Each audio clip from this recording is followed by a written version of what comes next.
Unti-unti nang sumalungat ang plano ni Olga para kay Tanggol ang kaisa-isa niyang kaanib ang maging kakampi na ni Tanggol at sisira sa plano ni Olga.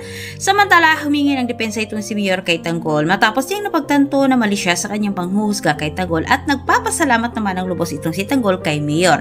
Nangako naman itong si Mayor na protektahan umano niya itong si Tanggol at maging kakampi sa posibleng pag-atake umano ni Bong.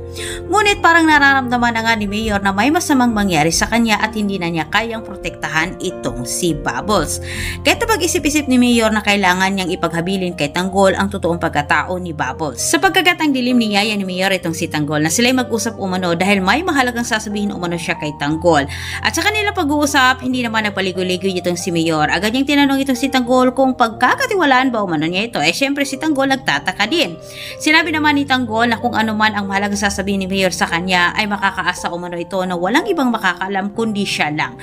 Pinaliwanag ni Mayor kay Tanggol kung bakit kailangan niyang sabihin kay Tanggol ang sikreto sa pagkatao ni Bubbles dahil alam umano niya na ligtas ito kay Tanggol at protektahan ni Tanggol itong si Bubbles. Iniisa-isang kwento na nga ni Mayor dito kay Tanggol ang totoong talambuhay sa buhay ni Bubbles. Sa kabilang na dito ang kaugnayan nito sa pamilya Montenegro.